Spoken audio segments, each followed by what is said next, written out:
रमेश जी, थोड़ा सा व्यक्तिगत प्रश्न है। जी कहिए। 15 साल पहले आप केवल 600 रुपए लेकर के दिल्ली पहुंचे जी अपने भविष्य को उजागर करने के लिए। जी सर। आज आप यहां से 6,40,000 रुपए जीत कर जा रहे हैं, कैसा लग रहा है आपको? सर बहुत अच्छा। सर मैं एक बहुत छोटे से गांव से हूं और मेरे पिताजी किसान थे और किसान के घर में सर ना खाने के लिए चावल दाल तो होता है बट पैसे नकदी नहीं होते। तो वो संघर्ष था, देखा था। स्कूल, सरकारी स्कूल जाना, मुझे याद है सर 1ली से 7वीं तक हम में से कोई चप्पल नहीं पहनता था और वो बुरा भी नहीं लगता सर क्योंकि मैं ही केवल नहीं पहनता था, क्लास में कोई भी नहीं पहनता था, किसी के पास थे ही नहीं। आपकी जो दुख होता है वो तुलना से आता है, अगर आप तुलना ना करो तो दुख नहीं होता। क्या बात है, बहुत खूब, बहुत अच्छी बात। मुझे याद है सर, हम जब स्कूल से निकलते थे तो बड़े उछलते हुए चलते थे क्योंकि ना अलकतरा जो कोलतार की सड़क होती है वो बहुत गर्म हो जाती है दोपहर के समय में। बिल्कुल। और मुझे कोई उस बात का उस वक्त सर लगता ही नहीं था कि अच्छा पैर में चप्पल होते तो कम गर्म लगता। हम मेढक की तरह ऐसे उछल के सारे बच्चे, वो एक अजीब ही सीन होता था। वहां से फिर पढ़ाई 10वीं के बाद ये था पिताजी का कि बच्चा पढ़े। हर किसान का मन होता है, घर की तो तकलीफें सर, हर इंसान की अपनी तकलीफें। हमारा देश कोई बहुत अमीर देश नहीं, हर की है, मेरी भी बहुत बड़ी है। पिताजी की इच्छा थी गांव के स्कूल में वही पढ़े।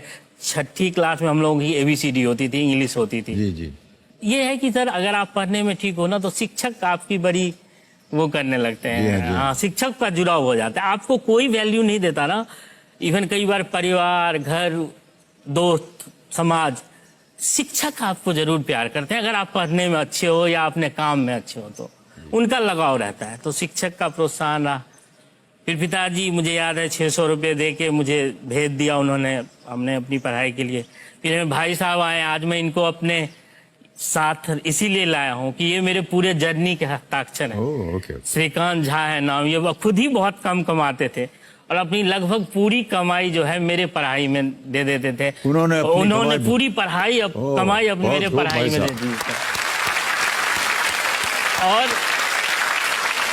क्यों लगा भाई साहब आपको कि आपको अपनी कमाई से अपने भाई को और आगे बढ़ाना चाहिए? सर मुझे लगता है कि गरीबी एक ऐसा टीचर है जो हमेशा कुछ न कुछ अच्छा करने के लिए प्रोत्साहित करते रहता है इंसान को। क्या बात है। और सही समय पे सही मार्गदर्शन मिल जाए तो इंसान वो सब कुछ हासिल कर सकता है जो उसकी दिली इच्छा है। कितनी सुंदर बात कही सर आपने। गरीबी सबसे बेहतर शिक्षक होता है, वो प्रोत्साहित करता है कि हम और आगे बढ़ें। वाह क्या बात है, बहुत खूब। उसके बाद फिर जब आप अपने काम में लग गए तो फिर आप अमेरिका भी गए, जो आपकी एक मन में एक भावना थी, एक आशा थी कि कभी हम अमेरिका जाएं, और वहां का माहौल आपको बिल्कुल अलग लगा। क्या अलग था वहां पर? एक ये था कि हम 6ठी में ABCD पढ़े थे तो हमारे लिए अमेरिकन कल्चर, इंग्लिश ही अपने आप में एक नई चीज है क्योंकि आप अंग्रेजी, आपके अंग्रेजी स्कूल से नहीं हो, आप एक सरकारी स्कूल से हो और हमारी प्रोनाउंसिएशन डिफरेंट होती है सर। अभी भी कई बार प्रॉब्लम आती है, अब तो दिन रात उन्हीं के साथ काम करना पड़ता है, बट हमारी प्रोनाउंसिएशन अलग है और उनकी अलग है। लेकिन सर जो भी प्रोनाउंसिएशन है बहुत मीठी है। तो वो एक था, पिताजी को भी लगता था जब कभी सुनते थे आस पड़ोस में कि कोई विदेश गया है तो मेरा बेटा भी विदेश जाता। और फिर वक्त आपको जैसे जैसे आपकी मेहनत, वक्त, लोगों का साथ तो आगे ले जाता। तो मैं अमेरिका गया, इसी साल गया हूँ मेरे लिए, और ये एक सपना साकार होने जैसा है। कंपनी ने ही मुझे स्पॉन्सर किया था। तो एक अलग है सर, कई चीज़ों में अलग है। जैसे मुझे अलग लगा वहाँ का कि एक इंफ्रास्ट्रक्चर उनका बेहतर है, पहले से है। दूसरा कि वहाँ पे महिलाएं बहुत लिबरेटेड हैं सर, क्योंकि मेरे वहाँ पे जैसे हम यहाँ 70 लोगों की टीम है, वहाँ भी हमारे डिपार्टमेंट की 70 लोगों की टीम है, उसमें 68 महिलाएं हैं। 68। हाँ, और सर केवल 2 पुरुष और उनकी एज सर 70-75, काफी दिनों से, वो 50-50 साल से इस हेल्थ केयर फील्ड में है। हम लोग तो अभी 10 साल से आए हैं, 15 साल से। और वो इतना खुश हैं सर जब वो डांस करते हैं, जब वो पार्टी करते हैं।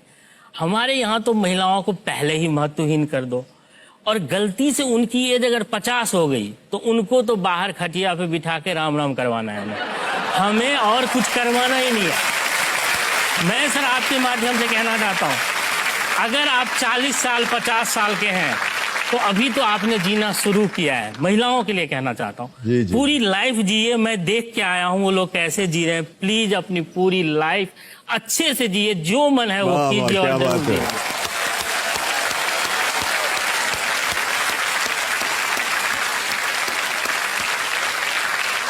पत्नी जी आप सुन रही हैं कि नहीं? जी सर।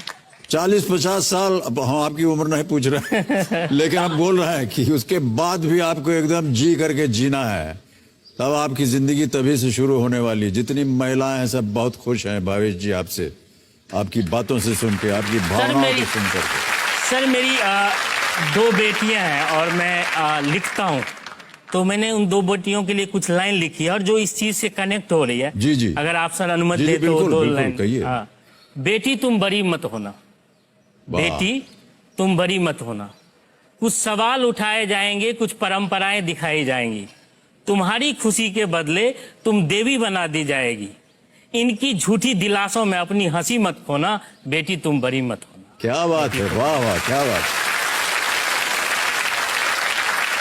समाज के ठेकेदार समाज के ठेकेदार हर चीज का ठेका लेते हैं, औरत के धर्म का ठेका लेते हैं, औरत के शर्म का ठेका लेते हैं। इनकी बाहियात लांछनों से दुखी मत होना, बेटी तुम बड़ी मत होना, क्या बात बेटी है, तुम बहुत बड़ी खूब, मत बहुत खूब। होना। सर अगला लास्ट है, 2 जी। पंक्तियां हैं, अंतिम अंतिम 2 क्षण, पंक्तियां जी। हैं कि बड़ी होकर न तुम कोई झूठा संसार बसाना, अपने आंसू के कीमत पे न घर परिवार बसाना, जिस रिश्ते में प्यार न हो उस पर सती मत होना, बेटी तुम बड़ी वाह, वाह, मत क्या होना, बात बेटी है, तुम बहुत बड़ी। खूब सर, बहुत बहुत बधाई आपको। आजकल के समाज का आपने उल्लेख कर दिया एकदम एक छोटी सी कविता में, क्योंकि हम यही देखते हैं हर दिन महिलाओं के प्रति क्या क्या अनौपचारिक चीजें होती रहती हैं। और ये जो आपने कहा ये बहुत ही सुंदर कविता है सर, इसको छपना चाहिए। आप हमको दे दीजिएगा, हम अपने सोशल मीडिया पे छाप देंगे इसको। सर बहुत बहुत धन्यवाद, बहुत बहुत धन्यवाद। आपकी विचारधारा जो है वो बहुत ही अव्वल है, बहुत ही ऊंची है। For more updates, subscribe to our channel, click the show links and enjoy watching the videos.